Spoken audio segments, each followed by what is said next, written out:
Hello my crafty friends and welcome back to another card making video where I use one paper pad to create 10 cards. Now about a week ago I did show you all these 4 DIY blocks. These are all by Studio Light and I asked you to choose which one is your favorite.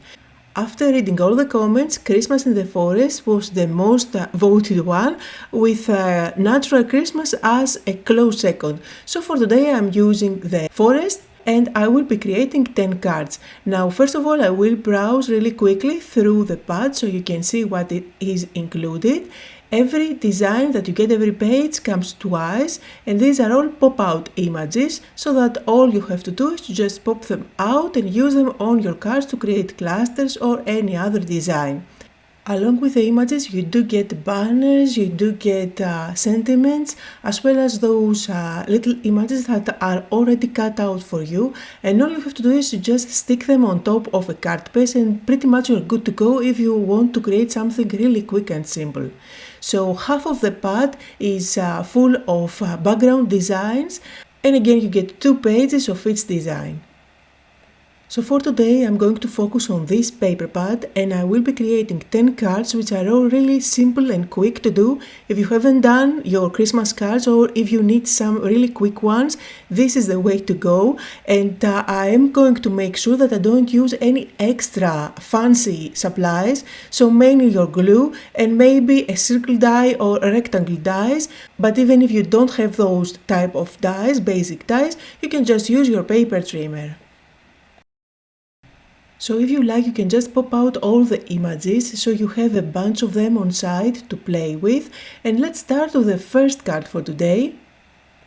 So I'm starting with my background and I chose to go with this background paper, and one thing that I always like to do is to use a rectangle die and just rotate it or move it around on my background pattern paper to decide which part I want to play with. So I'm going with the deer, and I decided to cut out this part of the pattern paper so that I can place my animals on top. And I'm also going to create a snowbank for the bottom of my card. For that I'm going to use the other part of the paper, and I'm going to show you that when you pop out all those images you do get a little border all around which is kind of bluish. If that bothers you, you can definitely go ahead and cut it out. For these cards, since I want them to be quite quick, I'm not going to bother too much. The dies that I like to use are the ones that have a lovely stitching all around. These are must-have dies, if you ask me, and I use them again and again. Another set of must-have dies for me are the ones with the curve that I always use to create either snow hills, like I'm going to do for this card, or grass hills. So I'm sticking down my snow. I will use my scissors to cut out the excess, and I did use foam tape for both the animals and the snowbank at the top. Stick this panel on top of your card base and you are pretty much ready to go. If you want to keep it like that, it is a lovely winter card. And if you want to make it more festive, you can always stick a little poinsettia on top of his antlers. Now for all the cards that we are making today, you can either use the sentiments that are included in the paper pad and you can just pop them out, just like I did here. I even cut it out in half so that I can make it work for this card. But you can always use any other stamp set that you have or die cuts that you may have in your stash. So here is a close-up look on the first card for today, and if you notice closely, I did add a little gem at the center of my poinsettia. I also added some white splatters with white ink to make it look like snow. Now let's move on to the second card, and I'm staying on the same theme with the deer, but this time I'm going to pop out this little tag that has the deer in a little winter scene already made for you. So this is going to be my focal point. I did cut out a panel out of this pattern paper, again with my stitched rectangle dies, and I'm using the back of it as a solid color. This matches lovely with the background behind the deer, so that's why I chose this pattern paper. I did set a little eyelet for the hole, and now I'm threading some string through that hole. Now when the card is super simple as this is, it's always nice to add different elements and textures like the metallic eyelet, for example, just to make it look more interesting and more special, although it still is very simple. Now here again, with images that I have popped up from the paper pad, I am embellishing the tag on one side just to make it look more interesting, to add some extra elements, to make it look fuller. I'm also going to add those acorns on one side. I'm also going to add some white splatters again with my ink. Lately I like to use calligraphy ink. It stays nice and vibrant and it doesn't blend with any colors that you may have underneath.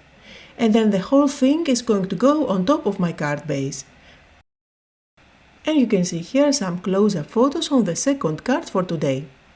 And now let's move on to the third card for today. This time I'm going with this background paper, and I'm going to use a part of this background paper as my sky or the far background for a little winter scene that I'm going to put together. However, since I'm going to cut out a part of it, I'm going to use two dies on top of it so that I can kind of prepare another panel for a card that I'm going to make just after this one. And again, this card is super simple to put together. I did use glue, so this house is going to go completely flat on top of my panel. I did stick it about at the center of my panel. And now for the tree, I'm using foam tape at the back so that I can pop it out and it's going to create layers on top of my panel. I did use a similar design for a tag that I shared a couple of weeks ago. I am going to use my scissors to cut off the excess, and then if you want, you can leave it as it is, just stick your sentiment and you are good to go. It is a lovely card. If you want, you can embellish it a little bit more. Here I did use Nuvo drops in a deep red color with glitter inside. And I did add a sentiment from the ones included in the pad. So here are some close-up photos.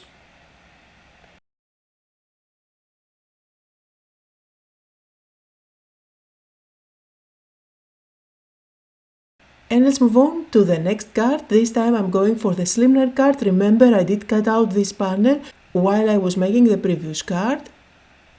You know I love dimensions, so again I'm going to stick those two panels one on top of the other by using foam tape. And then for the sentiment I popped up the panel that says Happy Winter, but I don't want to have that arrow on one side or the acorns on the other side, so I'm just going to cover them up with other elements. Again, for the sentiment I'm using foam tape at the back. Now on one side I'm going to create a little cluster. For that I will use the slice of wood, this little present, as well as a bunch of flowers. All of them again are from the paper, but I just pop them out. Now this branch is too big, so I'm going to cut it in half, and I will use both these elements. So the top is going with foam tape on one side, and then from the bottom I'm going to use my scissors and just cut out and separate the leaves so that I can use them too and make the little cluster fuller. I always like to audition, trying to decide what looks better and how the cluster looks more balanced. So I'm just going to glue it there. And this is done. Let's see some close-up photos. It's no secret that I absolutely love blues, so this is definitely one of my favorites from the whole lot of cards today. Now for the next one I'm going for a shaker card. I'm using a panel and I'm just going to cut out a circle. At the back of the circle I'm just going to use some double-sided tape all around the circle so that I can peel it off and then stick on top the acetate that I have, and this way I create a little window. Then I need to use my foam tape and go all around the window once more, but this time making sure that I don't leave any gaps so that I can add my confetti inside, and once I cover it up it's not going to go anywhere, it's going to stay inside that pocket and just move around. I have a pattern paper that I cut out again from the pad, and I'm going to cover up the back. And you can see how it looks at the front. Looks like snow. This is actually very fine particles. They look like glitter. And on top I'm going to stick that lovely cardinal. Now in the beginning I was thinking that I'm just going to use this image, add a sentiment and leave it as it is. It looks beautiful, clean and simple, but in any case I decided to just chop off a little part of the branch that is at the back of the cardinal so that I can create a cluster there instead of what it is now. So here comes a little wood slice and a couple of pine cones just to add some extra brown. In any case, I don't want to introduce any new red color since I want that cardinal to really pop out. And you can see here some close-up photos. For the next one, I'm going for one of my favorite cluster cards where I just stick elements one on top of the other. I'm starting with a piece of corrugated cardstock that I just teared off from one of the boxes that I received my supplies. I am going to stick it down, but first I did decide to add some cheesecloth just to add some extra elements to make it look more interesting. It is white, it looks like snow, and it's always lovely to introduce new textures. Now one thing that I always like to do with my corrugated cardstock is to add a little bit of color on top. This is white acrylic paint that I'm just applying with my finger. You can definitely do it with a brush. And then I have popped out 3 of the gifts that I am going to stick one next to the other so that I can create my cluster there. For these ones I am using foam tape at the back. This way they are leveled with the corrugated cardstock, which is quite thick. And then here is the third one on top of them. And I'm also going to glue down a few of those acorns. These are brown and they match lovely with the color theme of this card as well. The blue background that I placed my panel on top is again from this paper pad, and I like to create the panels and then I stick them on top of white card bases that I have pre-scored and pre-made. Again I'm using my white ink and I'm adding some splatters. It is going to bring everything together, the background panel as well as all the elements that I have on top. And for the sentiment, I went with stickers, sentiment stickers that I had already in my stash. These are from a previous release by Team Holtz and they are golden letters on top of white sticker. Moving on to the next card, and I'm going to show you a little trick that I like to do for all those 2x3s that are included in these paper pads.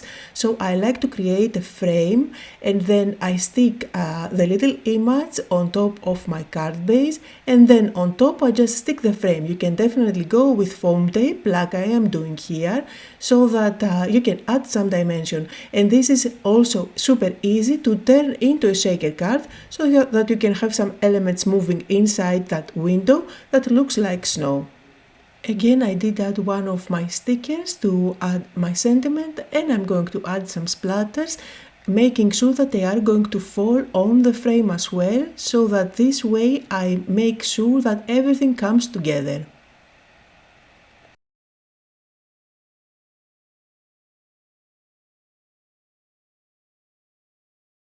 Now I'm going to show you an idea on what you can do with the borders when you find them in one of the papers, and there is another paper that has something similar that you can repeat the same idea as the one that I'm going to do now. So I'm going to cut out this border and I'm going to match it with a red card base so that I can bring out the color of the red flowers. If you try to recreate this exact idea with the other paper that I showed you that is included in the pad, maybe you should go with blue as your colored cardstock, since that one has more blues on top. So anyway, in order to bring those two colors together, the border that we have along with the colored cardstock, I always like to add a little strip of glitter cardstock. In this case I'm going with gold, but if you go for a bluish version, I would suggest to go with silver. So I'm cutting off the excess. I'm going to stick the whole panel on top of my card base, and as I said previously, I do have pre-folded white cards that I can stick all these panels on top. And to finish it off, I'm adding a sentiment that is pre-made. It is one of those waffle flower pre-made foiled sentiments. All you have to do is to just stick them down. It is definitely a gorgeous card, but it takes only a few minutes to put together. And here's the paper with the border that you can use to create a similar idea as the previous one. However, here I'm going to show you one more idea that you can do. I just cut out a panel, making sure that I have a corner full of that beautiful border. I popped out one of the little ornaments. I do have foam tape at the back, and I'm also going to use some golden thread, and I'm going to make it look as if it is hanging from the top. When you stick the ornament down, make sure that you stick it so that it looks nested in between that lovely corner with the border flowers. Now I'm also going to bring in a branch. I'm going to cut it in half since it is so long, and I'm going to again separate the leaves from the top, and I will stick them to embellish the top of my ornament. Again, for this card I did use the Holtz stickers that I have. This one that I'm going with says Noel, and it is with silver foiling. And finally, just stick the panel on top of your card base. In this case I did use foam tape at the back. And can you believe it, that was card number 9. So let's finish off today's cards with a lovely Cardinal card. So here I did use pattern paper from the same pad, and I cut out a couple of panels, making sure that I used 2 different colors so that they are contrasting as I place one on top of the other. I did use foam tape in between, and I placed them on an angle, one of my favorite card designs that I keep repeating again and again. It is definitely a recipe that never fails. On top of these panels I'm going to use the wreath, and I am using foam tape at the back, so this is quite of a dimensional card as we already have 2 layers of foam tapes. And I'm using little tiny foam squares at the back of my Cardinal so that I can place him inside the wreath. Add your sentiment, and this one comes from the same paper pad. And if you want, you can embellish it by using Nuvo drops, just like I did on one of the previous cards, just to add some sparkle. So here is a look on the last card for today, and photos of all the rest of the cards are going to follow. Don't forget to like the video and leave me a comment down below and let me know which one of the 10 cards was your favorite. Links to everything I use can be found down below. Thank you all so much for joining me today. I hope that you had fun, that you got inspired, and I'll see you all next time.